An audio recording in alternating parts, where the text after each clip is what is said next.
Welcome to The Straight Stitch, a podcast about sewing and other fiber arts. This is episode 66, and my name is Janet Szabo. I'll be your guide as we explore all things sewing.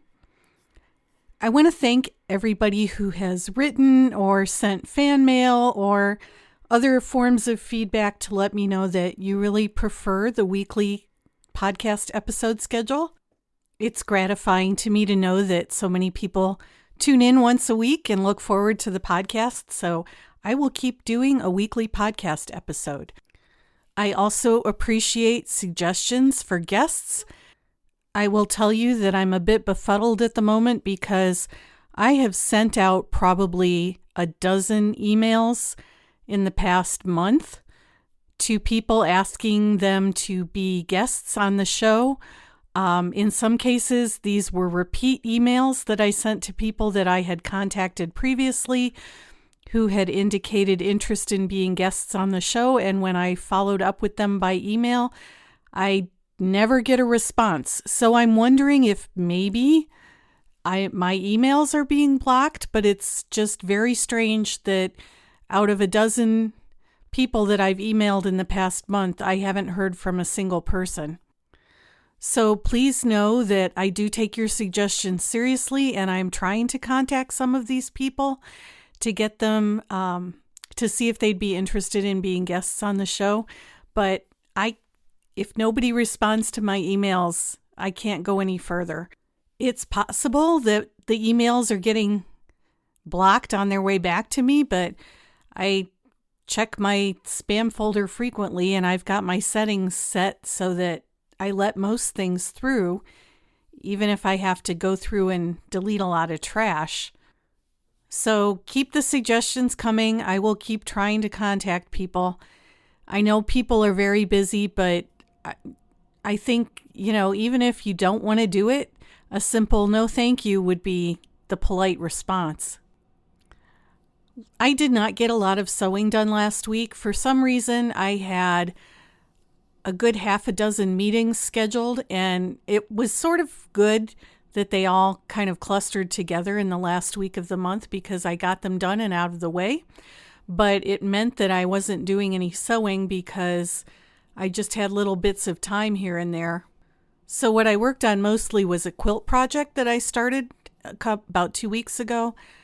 I have a very precious to me stash of Tim Holtz fabric, and a couple of weeks ago I took out 4 fat eighth bundles of his correspondence line, which I went back and looked at his website, and I think that line is all the way back from 2015, so you can tell that fabrics have a tendency to marinate in my stash, although I don't like to use my Tim Holtz fabric unless I have a really good reason for it. But I decided to take out these 4 fat eighth bundles, and that was exactly enough fabric to make the Fat Quarter Shop Fat Eighth Flapjacks pattern. It's a free pattern on their website, and I'll put the link in the show notes. I combined the Tim Holtz fabric with some 3-inch squares cut from gray Kona, and I can't remember specifically which Kona color it is, but it does have kind of a bluish cast to it. If you've ever seen all the different grays in Kona laid out next to each other, some of them have kind of a brownish cast, some have a bluish cast, and so it's an interesting study in how just saying gray doesn't really tell you what kind of gray it is. White is very similar. I suppose all the colors are very similar that way, but I notice it mostly when I'm working with the grays. So I cut all the fabric that I needed, and I just stacked it up next to my Necky BF sewing machine, which is my quilt piecing machine. And I worked on it here and there as I had time. It's one of those situations where it was slower by the minute, but faster by the month, because even though I was only working on it here and there, I did manage to put together the entire top. I need to get a backing for it, which will probably be another Tim Holtz print. And then I'm going to baste it and quilt it. And I have a recipient in mind. The quilt overall has a very denim-y appearance to it between the Tim Holtz fabric in the gray Kona, and I was really pleased with the way it came out. That Fat Ace Flapjacks pattern is pretty speedy to cut and put together, so if you need a quick quilt for something, for a gift or some other kind of occasion, I'd recommend that pattern for sure. I know that fabric buying and quilting are two separate hobbies, but I really feel good about getting in there and using some of my Tim Holtz fabric. I pulled out a couple of other fat quarter bundles and I'm contemplating what I might do with them. I don't know why I'm such a Tim Holtz fangirl, but I really do like everything he puts out.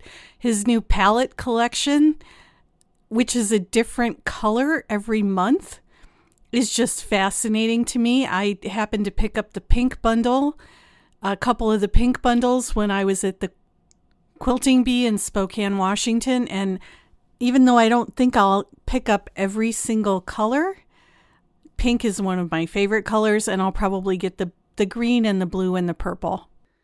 I'm still contemplating the quilted jacket project. I think I talked about that in last week's episode, that I was using a pattern that had some pretty serious problems with it, and I was able to make the jacket, but I'm not thrilled with it. The fabric I want to use is some blue quilted fabric that I got at Hobby Lobby last fall, and it has taken me this long. I've been looking probably for 5 or 6 months for a quilted jacket pattern that meets all of my criteria, and I'm having trouble finding one. I just ran across the Know Me 2507. Alyssa Threads is the designer, and it's got a zip front, which I really want. That's kind of what I was envisioning for this jacket, was a zip front. So I think I might try that. I'm going to make up a muslin first, and I'll see if I like that one and the way it fits.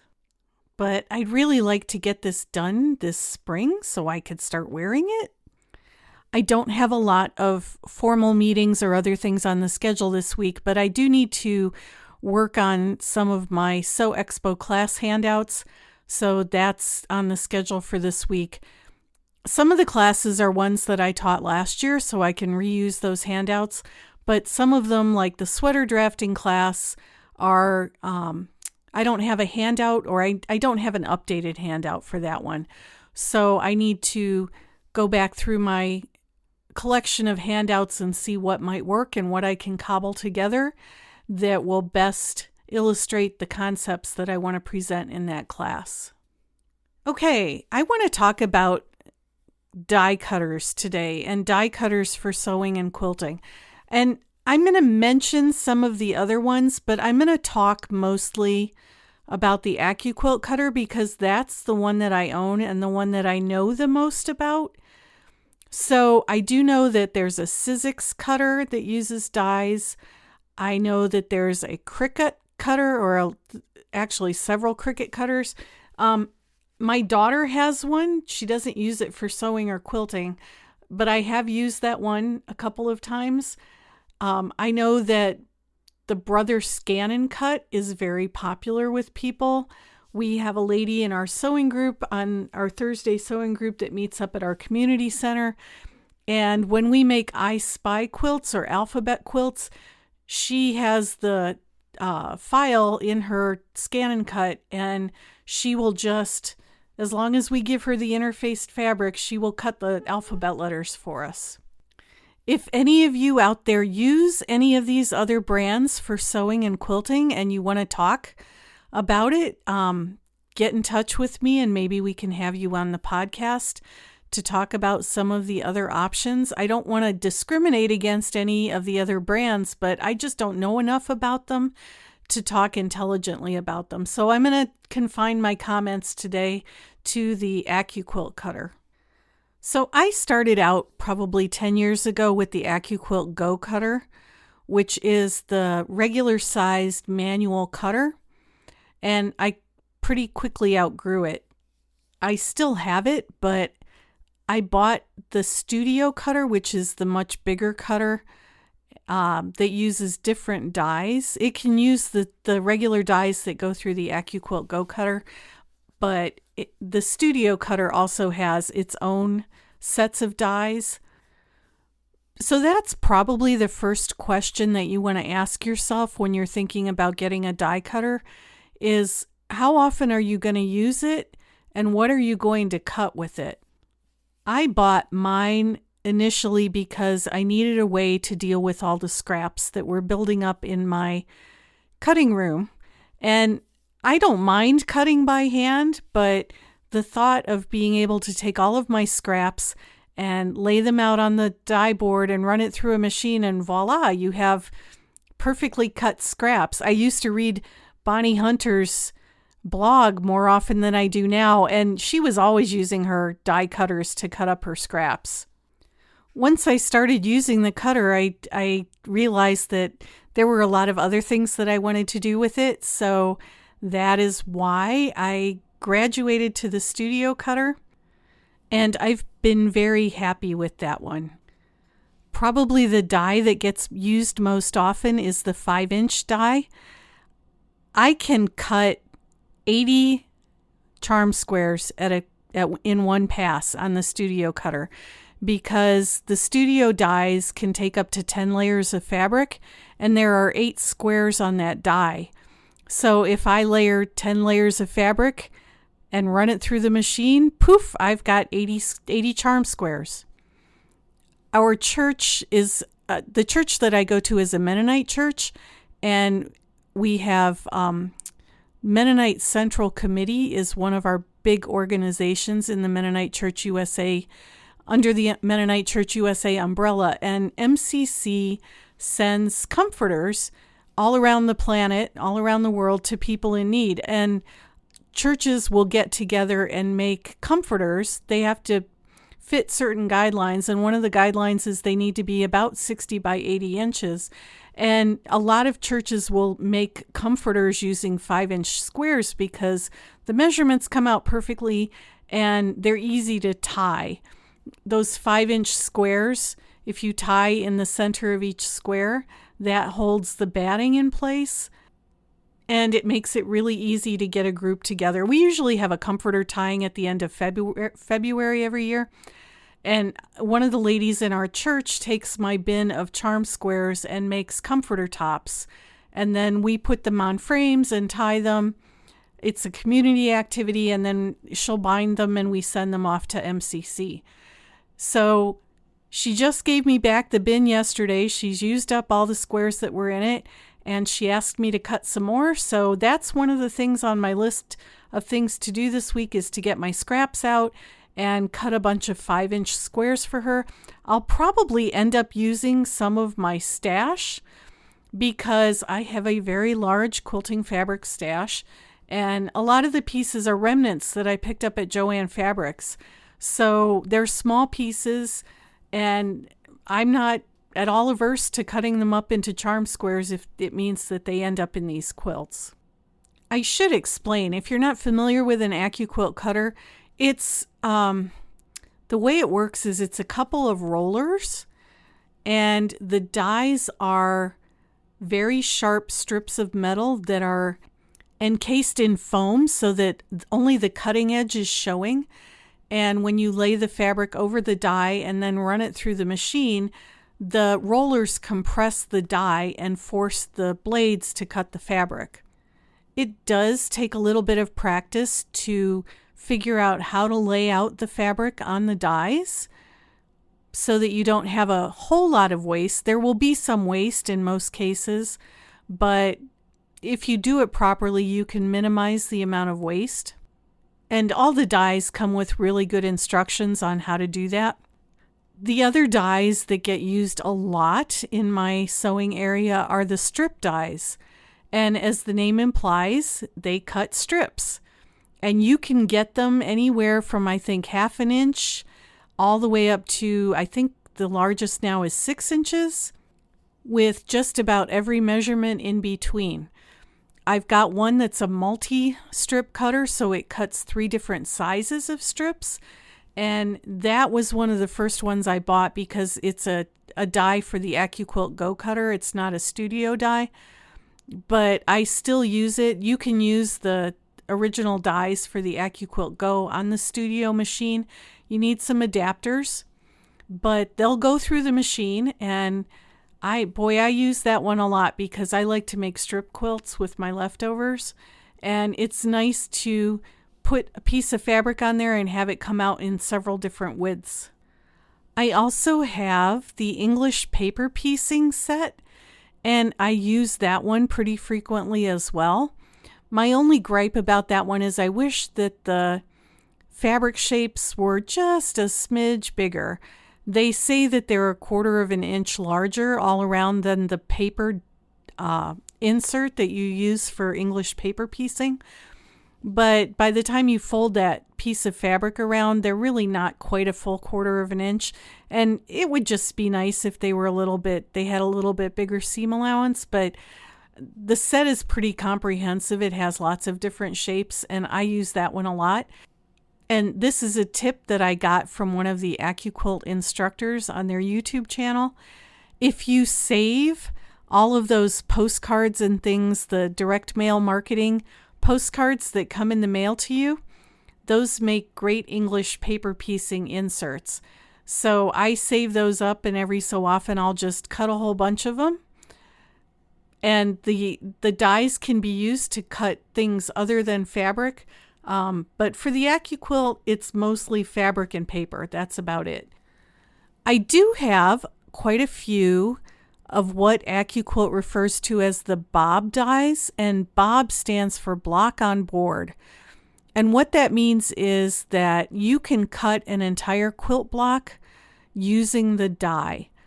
And there are dies for a lot of common quilt blocks like Bear's Paw, Cleopatra's Fan, Log Cabin, Arkansas Traveler, you name it, they've probably got a bob die for it.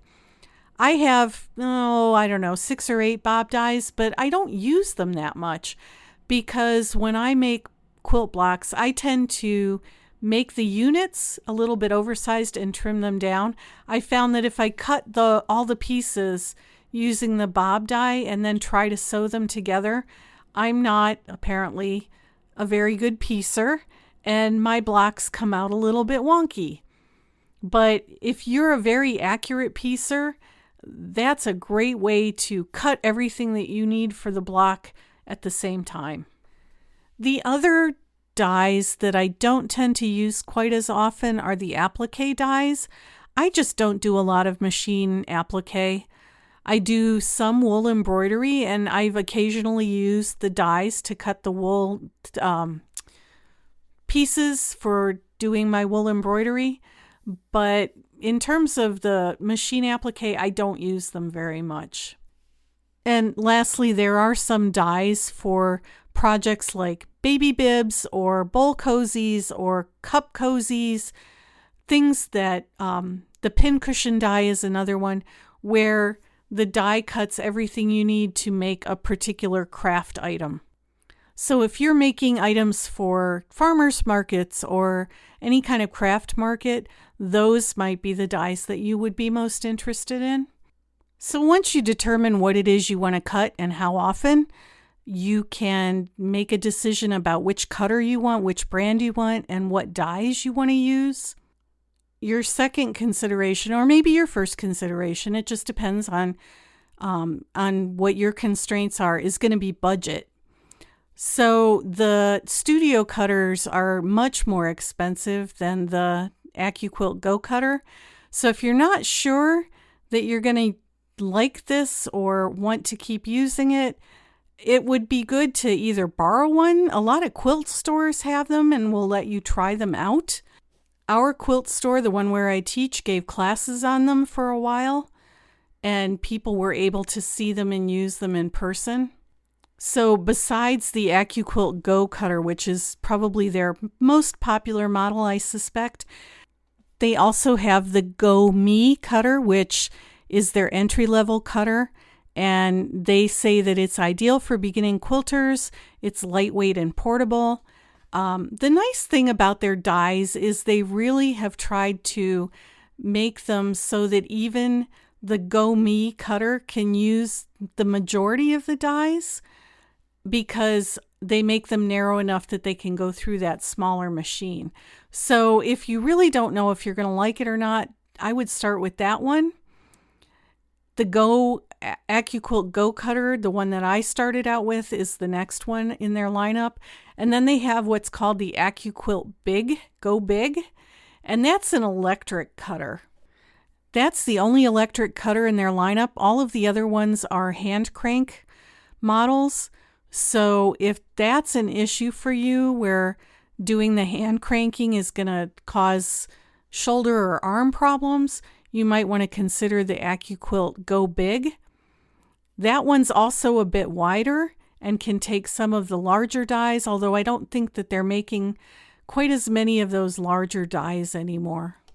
And then the cutter that I have is the Studio 2, and I like that one a lot. It's very well used. But the price points are all very different. The Go Me cutter starts at $129. They do offer a lot of bundles, so you can get the cutter as well as a few introductory dies. The Accuquilt Go Cutter starts at about $329. The Go Big is a little bit more than $600, and the Studio 2 cutter is also about $600. So you can decide which one fits your budget and go from there. They do have a trade-in program, which I don't think they had when I got my cutters. So if you're worried that you're going to do what I did and buy a cutter and then outgrow it, you can talk to them about their trade-in program. They do give a fairly hefty discount on a new cutter if you trade one in.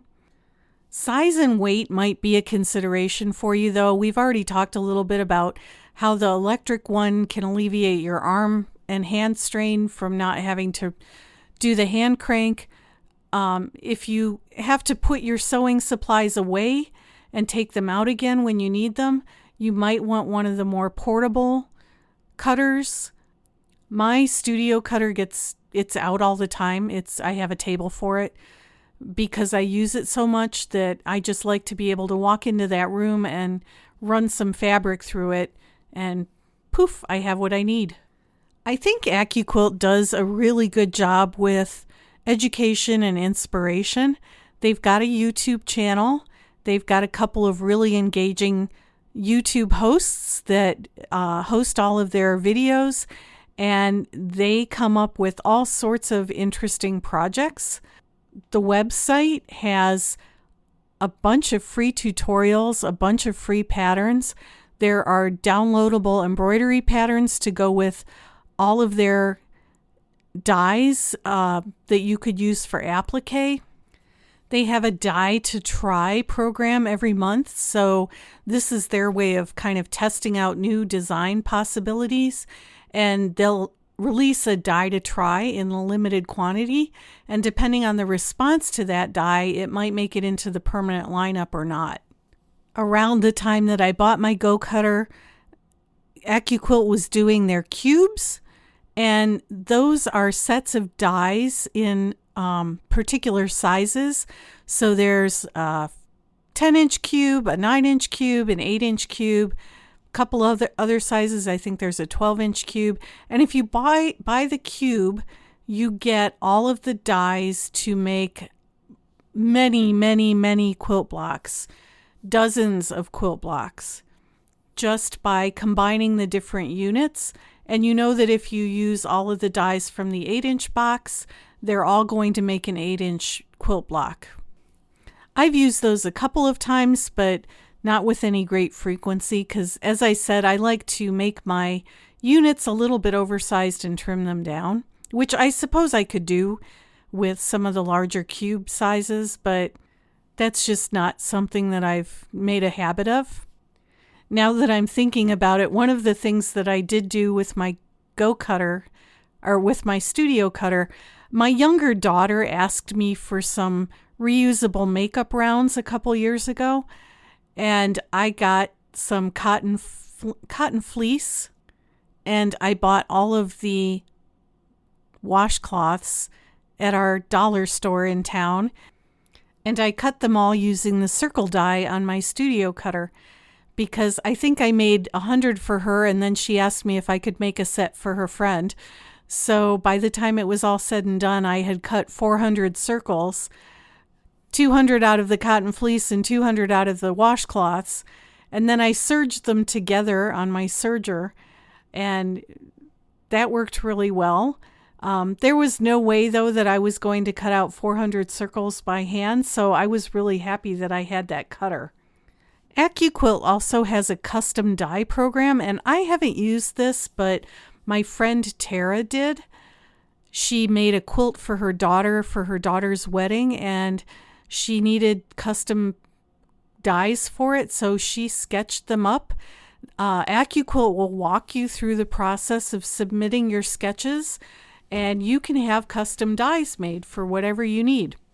I think the last thing I would say about the dies, in particular the strip cutter dies, is that they are also really great for cutting bias strips. And there's a tutorial on the Accuquilt YouTube channel on how to cut bias strips. You start with an 18 by 18 inch square, and they show you how to fold it in kind of an envelope shape and how to lay it out on the die and run it through the die cutter so that you get perfect bias cut strips that you can then sew together to make bias binding. So I've done that quite a bit too. I like that. It's pretty slick. Other than that, if you have any questions or comments about using the Accuquilt cutter, go ahead and shoot me an email or drop me a fan mail comment. I can't respond to the fan mail comments, but I do read all of them. If you want a response, email's probably the quickest and easiest way to get a hold of me, and that's janet@janetzabo.com. As I said, if somebody's using the other cutters for specifically quilting or sewing and wants to come on the podcast and talk about it, let me know and maybe we can set something up. Or if you've got other good resources that I can point people to. Like I said, I'm not trying to, this isn't an advertisement for Accuquilt and they're not a sponsor, but I do have their machine and I use it a lot. So I thought I would talk about using it in your quilting and sewing. So with that, I think I'm going to wrap it up. I'm actually probably going to go upstairs and cut some 5-inch squares on my Accuquilt cutter so that my friend Pat can get started on making more comforters for us to tie at church. As I mentioned, feedback is always welcome. Janet@janetzabo.com. You can leave a comment on the show notes page. You can send me fan mail. The podcast website is at www.thestraightstitchpodcast.com.